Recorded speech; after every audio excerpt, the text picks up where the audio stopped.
Non sarai felice mai, Santa. Aveva ragione Gianni, perché se mi fossi chiamata Giulia, Gianni avrebbe detto: non sarai felice mai, Giulia, e sarebbe stato diverso, perché Giulia si capisce che ogni tanto riesce a essere felice, ogni tanto se la ride Giulia. E Vanessa? A una che si chiama Vanessa neanche glielo dici che non sarà mai felice. Vanessa se ne fotte. Santa invece, Santa è un'infelice. Santa è una rovinata. Santa è nata male. Santa sono io. Santa. Un nome senza possibilità. Come lo diminuisci il mio nome? Peggiora. In qualsiasi modo peggiora, perché cosa tieni di Santa? E cosa togli a Santa? O tutto o niente. E allora tutto. Santa. E invece sarebbe stato bello, no? Sarebbe stato bello restare nella testa di qualcuno con un nome che non fosse il mio, con la parte buona del nome, quella che non si porta dietro il passato, che tu sai che quando quel qualcuno ti pensa, tutte le volte che hai pianto non le conta. Lui sa solo quello che vorrebbe tu fossi, ti ribattezza con un pezzo del tuo nome, il pezzo buono. Se tua madre ti ha chiamata Valeria, lui ti chiama Vale, e fuori tua madre dai coglioni in 2 secondi.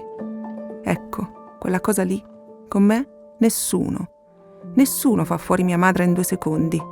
Nessuno fa fuori mia madre mai quando mi chiama, perché nessuno ha mai smesso di chiamarmi come mi ha sempre chiamata lei. Nessuno mi ha dato la possibilità di essere un'altra cosa, un'altra e basta.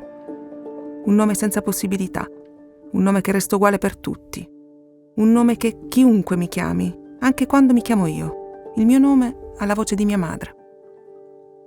Rosanna Turone, che è l'autrice, ha letto un brano di Santa, il suo ultimo romanzo.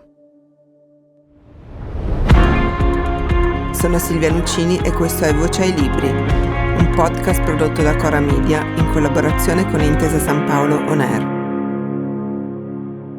Per non perdere gli episodi di Voce ai Libri, clicca il tasto Segui e attiva la campanella. E se ti va, metti 5 stelline su Spotify. Santa, come abbiamo ascoltato, è il nome della protagonista di questa storia. Nella sua famiglia hanno nomi un po' particolari. Lei si chiama Santa, sua sorella Beata Maria, tutto attaccato. C'è anche una zia che si chiama Preziosa. Santa e Beata Maria crescono insieme in un paesino della Calabria, con grande sofferenza di Santa perché sua sorella è gelosa di lei e i suoi genitori e sua madre in particolare, e poi Santa stessa, fanno di tutto per non darle alcun dispiacere. Santa piega le ginocchia per sembrare più bassa, festeggia il compleanno 3 giorni dopo per farlo insieme alla sorella. Ecco, forse comincia qui il bisogno di Santa di andare via sempre, via dal paese verso il Piemonte per stare con Gianni, via da Gianni e poi verso Mauro e giustamente andare via anche da Mauro perché non ne può più nemmeno di lui. Quello che vediamo in questo romanzo è una fuga per ricercare l'amore come lo vuole Santa, ma forse anche per trovare un modo per esercitare finalmente la sua piena volontà. Rosanna, ci sono tantissime frasi che raccontano chi è Santa. Io ho trovato questo pezzo che mi sembra significativo. Tu scrivi e le fai dire: sembra che il mio destino fosse quello di essere odiata. Quelli che dicevano di amarmi non lo facevano come serviva a me. Avrei dovuto accontentarmi dell'amore di Gianni, ma l'amore che ti accontenta cosa ti serve? E poi dopo qualche riga scrivi ancora: quell'amore lì non l'ho voluto perché non si può combattere e io invece avevo bisogno di combattere. Io mi svegliavo armata e dovevo sparare. Perché Santa deve sparare? Perché nasce in una famiglia che è una piccola società, nella quale è difficile per lei creare un'identità che sia solo sua, che sia un'identità autonoma, no? A prescindere da quella che è l'identità di gruppo. In questa famiglia è come se ci fosse un'identità collettiva, no? Di una tribù, dalla quale lei a un certo punto si sgancia perché non ci sta dentro, perché ha questa forza interiore che la porta a volere altro, no? A cercare qualcos'altro che sia di più, perché non si sente riconosciuta, perché non si sente voluta, perché doveva nascere maschio, è nata una femmina, e quindi è nata sotto gli occhi della delusione, no? Di questi 2 genitori che sono rimasti delusi da una nascita. E lei lo vive in ogni cosa, no? Questo disagio, questa sfortuna di essere nata femmina. Quindi si sposta soprattutto per uscire da quell'identità di gruppo e cercare un'identità propria. Il problema è che nel momento in cui Santa esce da quel gruppo, si sposta e quindi scappa, no? E inizia la sua prima fuga, lasciando quel pezzettino di identità, no? Che ne faceva un'identità più grossa, no? Lei ne trova 100, non ne trova una sola, cioè non c'è un io solo di Santa, ne ha tantissimi. E la prima con cui combatte lei è se stessa, perché è un po' tra cielo e terra, secondo me, Santa, perché con la testa va oltre, cerca di immaginare, no, cose migliori per se stessa, no? Le pianifica un po', poi però non riesce a realizzarle perché contemporaneamente, mentre vola, scava sottoterra e quindi cerca un perché nelle proprie radici. E nel momento in cui lei cerca oltre, cerca anche sotto e quindi dentro, e ha bisogno di quell'amore. Non lo trova, non ce l'ha, non le arriva, e quindi lo combatte e si convince di non averne bisogno a un certo punto, si convince di non essere quella che deve essere amata per forza e si sposta e comincia a spostarsi, no? Anche nel momento in cui raggiunge un obiettivo, no? Che può essere quello di sta per nascere una relazione con Mauro, no? E all'inizio sembra una relazione positiva, sembra una relazione buona, Mauro lascia la moglie per star con lei. Nel momento in cui succede questa cosa, nel momento in cui Mauro la sceglie, lei comincia a spostarsi, ancora prima del dramma che arriverà, no? Lei comincia a spostarsi perché comincia a negare a se stessa, cioè abituata a non averla quella cosa, a negare una possibilità che è quella forse di essere amata. Poi non succede, ma lei ancora non lo sa. Quindi ha insieme in sé sia l'ambizione di essere amata, sia la paura di restare e di capire cos'è essere amati davvero, no? Perché non conosce cos'è quella posizione, non conosce cosa si prova, non conosce cosa arriva e quindi si sposta. La fuga è anche un po' questo, no? Ci sono due uomini nella vita di Santa. Uno è Gianni, che la ama e poi la odia. E poi c'è Mauro, che come dicevi all'inizio sembra essere pieno di passione, ma poi piano piano diventa un uomo talmente patetico da essere ridicolo. È Santa che cade in questo tipo di rapporti o statisticamente è facile cadere in questo tipo di rapporti? Penso che sia un po' tutte e due le cose. Lei incontra due narcisisti, due che non riconoscono il bisogno di Santa, cioè pensano tanto al proprio e quindi non vedono, non sentono, non guardano. Cioè, Mauro è uno che la ama, dice tantissimo di amarla, però poi di fatto non riesce a trovare uno spazio da dedicare a Santa che sia solo per soddisfare uno dei suoi bisogni, no? Gianni, da un certo punto di vista sì, perché con Gianni Santa ha un figlio che poi diventa la luce della vita di Santa, no? E quindi qualcosa di buono dal rapporto tra Santa e Gianni nasce. E se non fosse che poi Gianni diventa violento, diventa cattivo nei suoi confronti, diventa uno che non la sopporta, ecco. E questo ruolo qui Santa un po' se lo crea e un po' le succede. Quindi sì, penso che un po' sia la sfortuna di incontrare, che può capitare, ce n'è. E un po' è lei che va a cercare quello in cui si riconosce, no? Santa è una rovinata, no? Lo dice a se stessa, lo sa, e quindi cerca la posizione sicura. Quella diventa a un certo punto per Santa una posizione sicura, in cui si sente così dalla nascita. E nonostante sia una situazione difficile, nonostante sia una situazione faticosa, è un posto comodo, tra virgolette, no? Perché è quello che lei ha sempre avuto, non conosce altro. Inizia a conoscere altro in una nuova relazione che è quella col bambino, no? Col figlio, che essendo una relazione che nasce nuova, che crea lei, no? Pulita, ecco, che non si porta dietro strascichi dal passato e nella quale lei prova a far sì che nessuno si intrometta, allora lì riesce a creare una relazione sana, no? E quindi a crescere, a cambiare, a riconoscersi capace in un ruolo. Ma in tutti gli altri purtroppo ha questa fatica di rompere, o comunque rompe però non sbuca fuori, ecco. Parlavo di Mauro che è ridicolo e vorrei dire che questo libro, pur raccontando il dolore di Santa in maniera molto precisa, fa ridere, è anche un libro che fa ridere. Tu volevi questo effetto, l'hai cercato e se sì, perché? Allora, non l'ho cercato nel senso che io ho scritto sempre tanto di getto e quindi non ho pensato molto prima a cosa avrei scritto, cosa sarebbe venuto fuori, dove mi avrebbe portata la trama. Sicuramente quel modo lì di raccontare la vita che fa un po' ridere, che è un po' uno scenario, no? Un teatro, no?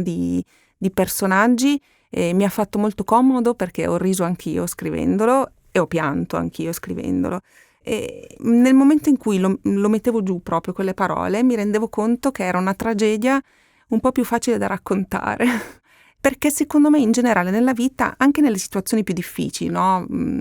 C'è qualcosa che fa ridere a qualcuno, no? Anche se penso ai funerali, se penso, no, alle situazioni in cui c'è qualcuno che soffre, ha un dramma, c'è sempre un punto di vista, ovviamente o lontano, no, che non è incluso nella sceneggiatura della scena, che vede qualcosa che non è così drammatica, no? E Santa lo fa tirandosi un po' fuori dalla scena, nel senso che nel momento in cui lei vive nel presente una cosa drammatica, esce dalla scena, ritorna al passato e la collega a un avvenimento della sua vita che sicuramente a qualcuno può far ridere, ma per lei è stata una grossa sofferenza.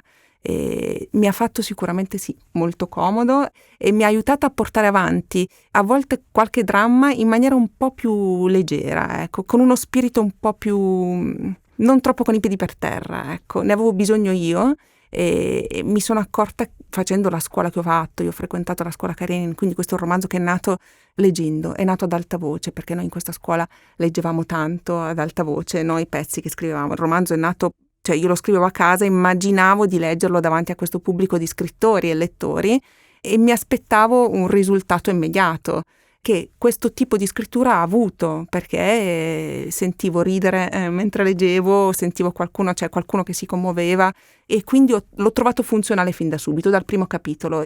L'ho letto il primo giorno di lezione e la risposta immediata che mi è arrivata è però fa ridere, nonostante fosse comunque un gioco che aveva un retroscena drammatico, no? Si tratta del gioco del sequestro, di bambini che giocano a sequestrare perché hanno vissuto un sequestro, no? E allora ho detto dai, forse funziona e vado avanti così. D'altronde la voce di Santa a me non ha dato tante possibilità di scelta. Io ce l'avevo un po' dentro come un mare mosso e mi ha portata tanto avanti lei. E mi ha commossa, ripeto, per molti aspetti e a un certo punto è diventato un teatro per me. Cioè io davo spazio a questo personaggio e a questi personaggi, no? Che devo dire da quando ho chiuso mi mancano. Ci sono due persone belle e importanti nella vita di Santa. Uno è suo figlio Tommaso, di cui hai parlato, e l'altra è sua nonna. La nonna è colei che la incita alla ribellione, è una donna che ha molto sopportato nella sua vita. Il nonno di Santa non era proprio, auspicabile come compagno. Mentre suo figlio, dicevamo prima, le dà quell'amore incondizionato dei bambini, che è forse quello di cui lei ha bisogno. Eppure non bastano. Non bastano? No. La nonna sicuramente è una luce nella vita di Santa, è il punto di riferimento ed è la mano di cui lei ha bisogno a un certo punto, perché quando Santa è in grossa difficoltà tira sul telefono e chiama la nonna, no? E sicuramente è il bastone, no? Che riesce a portare Santa avanti, è il consiglio che serve a Santa per andare avanti. Non basta perché comunque, cioè non è quello che vuole Santa, non è quello che serve a lei, no? Per sentirsi autonoma nella vita, per sentirsi capace nella vita. E anche se Tommaso, che nasce da questa relazione con Gianni, la aiuta a sentirsi capace, a sentirsi brava, a sentirsi mamma, no? E a volere, no? E a avere ancora dentro di sé il desiderio di essere di nuovo mamma, perché nessun'altra cosa Santa rifarebbe nella vita se non quello, no? Non le basta perché non riesce a condividerlo con nessuno, cioè a Santa manca una persona, un compagno o qualcuno nella vita, nella famiglia che condivida con lei gioie e dolori, non per forza solo dolori, no? Lei non riesce a passare attraverso nessuno, è per questo che non le basta. Infatti dopo Tommaso, quando lei ha di nuovo la possibilità di diventare mamma, rompe l'unica cosa, cioè, no? Rompe l'unica cosa nella quale lei si sentiva capace, nella quale lei si sentiva pronta a rifare, no? Rompe quella idea idilliaca che lei aveva di sé, una cosa sola, no? Su far la mamma. Se tu mi impedisci anche di fare questa cosa, allora io, che fino adesso, no? Ho provato, no? Almeno in questa direzione a realizzarmi, almeno in questa direzione a portare avanti e a ripetermi su qualcosa, perché io sono una che non torna indietro, no? E se tu rompi anche questa cosa, allora io a questo punto mi armo, no, di odio nei confronti di tutti e inizio davvero a sparare. Questo è quello che le succede. È molto difficile parlare di questo libro senza raccontare che a un certo punto succede qualcosa per cui la vita di Santa cambia completamente. Possiamo dire che lei ha questo desiderio di maternità, ma non riesce a difenderlo, a realizzarlo. Questa mancata realizzazione e il dolore che si porta dietro sono come un piano inclinato lungo cui Santa inizia a scivolare inesorabilmente. Perché Santa non riesce a farsi valere? Perché è da sola. Sicuramente perché è da sola e perché in questa situazione qui che è diventa una situazione drammatica per lei e quindi per la trama del romanzo, praticamente possiamo dire che è minacciata da quest'uomo, no? Che la mette davanti a un bivio, che non è scegli o me o un'altra cosa, è se tu vai avanti in questa direzione, no? Santa è incinta di Mauro e Mauro non vuole bambino di fatto, quindi la questione non diventa se tu lo vuoi lo tieni ma io non mi prendo la mia responsabilità, perché fosse così sarebbe tanto più facile. La questione è se tu lo tieni io mi ammazzo, e allora a quel punto lì lei non solo è da sola nella scelta su se tenerlo o no, diventa sua la responsabilità della vita di un uomo, oltre che la responsabilità nel ruolo di madre che lei vorrebbe portare avanti. E la fatica più grossa lei poi non la fa in conseguenza all'aborto, all'atto in sé. La fatica più grossa lei la fa perché dopo una scelta che apparentemente a un certo punto, no, in un capitolo sembra condivisa, nel senso che io va bene, decidiamo di fare questa cosa, no? Perché tu hai dei problemi, perché tu non ce la fai, perché tu non puoi portare avanti questo ruolo in questo momento nella tua vita. Io assecondo questa scelta perché non ne ho altre, però poi proviamo ad andare avanti insieme. È lì che Santa cede un po', ma non riesce, perché Mauro comunque non è con lei, quindi lei comunque è da sola anche nel momento in cui sceglie di assecondare quest'uomo. E quindi deve vivere una cosa che per lei è un dramma, l'abbandono di un ruolo, cioè il fallimento in un ruolo che lei credeva fosse il massimo. Deve viverlo da sola, perché non solo Mauro non l'accompagna, fisicamente non l'accompagna, ma non le sta vicino neanche dopo. Quindi tutto il dopo, il momento in cui lei si rende conto, no, che scavando sotto i suoi piedi ha creato una voragine dalla quale non si riprende più, ed è pure da sola, allora lì non sa più a cosa pigliarsi se non all'odio. Quindi la fatica più grossa non è la scelta di interrompere, no, la gravidanza, la fatica più grossa è il dopo, cioè io affronto il dopo da sola. Tant'è che a un certo punto nel capitolo che tratta questo tema, quando lei si reca in ospedale, no? E perché decide, guarda le altre coppie, ci sono tutte donne che sono lì per fare la stessa scelta, no? E prova quasi, invidia per le donne che sono lì, che hanno fatto la stessa scelta che ha fatto lei, ma sono accompagnate da un uomo perché l'hanno scelto insieme. È quello che le manca, di scegliere qualcosa insieme, che sia un dolore, che sia una felicità, ma di scegliere insieme a qualcuno, no? Di condividerla con qualcuno che è felice con lei o affaticato con lei.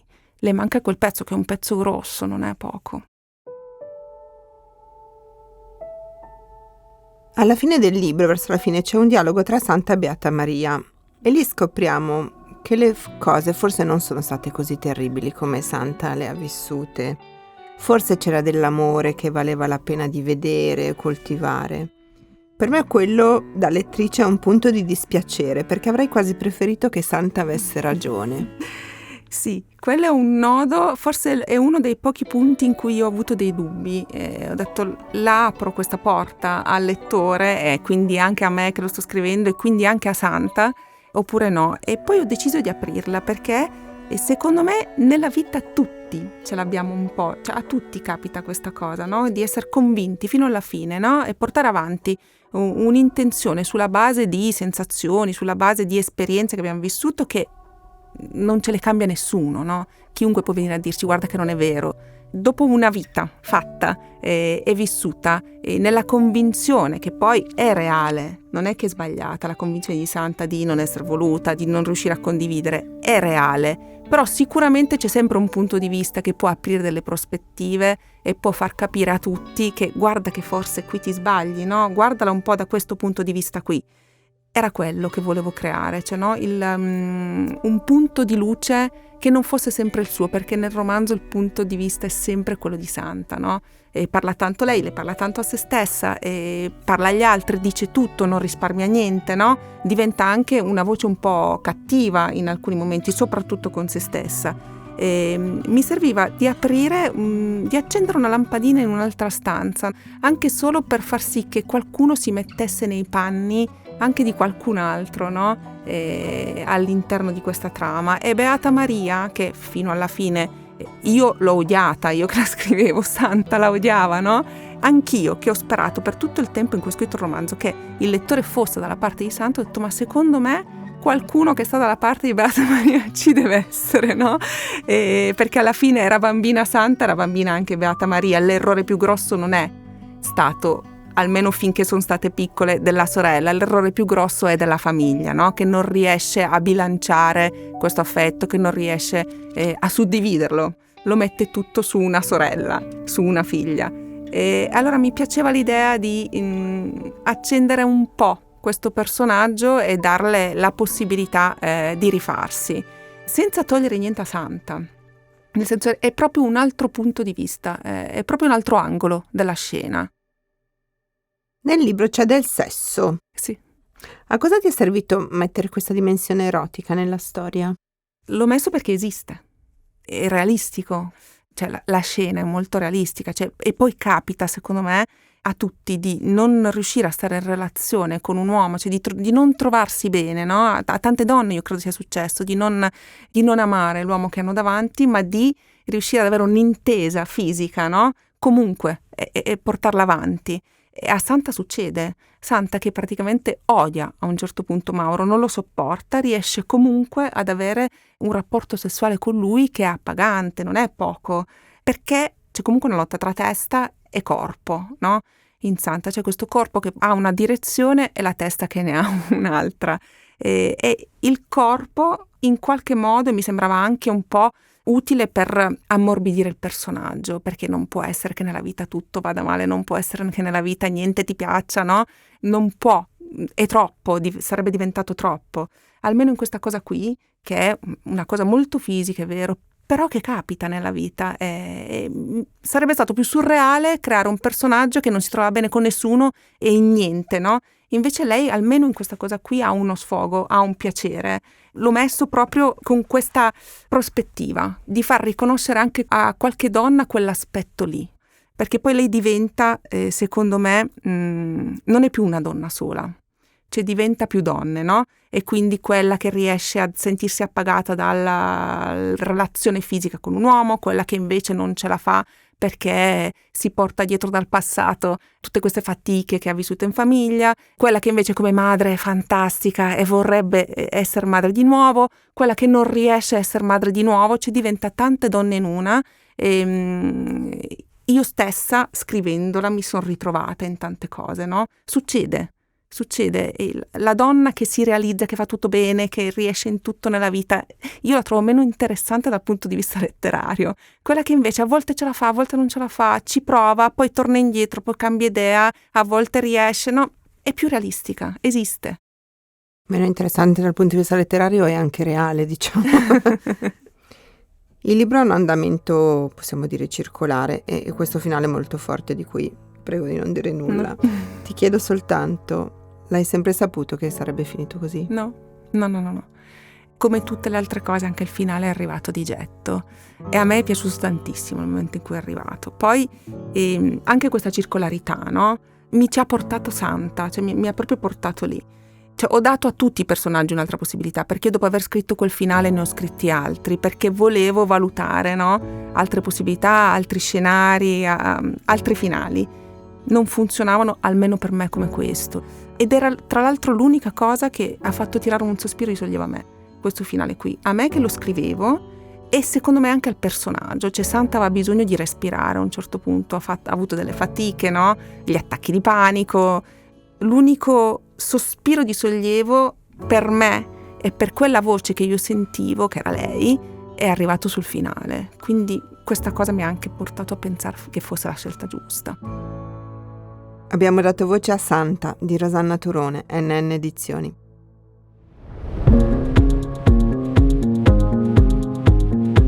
Voce ai libri è un podcast di Cora News prodotto da Cora Media in collaborazione con Intesa San Paolo On Air. È scritto da Silvia Nuccini. La cura editoriale è di Francesca Milano. La supervisione del suono e della musica è di Luca Micheli. La post-produzione e il montaggio sono di Aurora Ricci. Il fonico di studio è Luca Possi. Il producer è Alex Peverengo.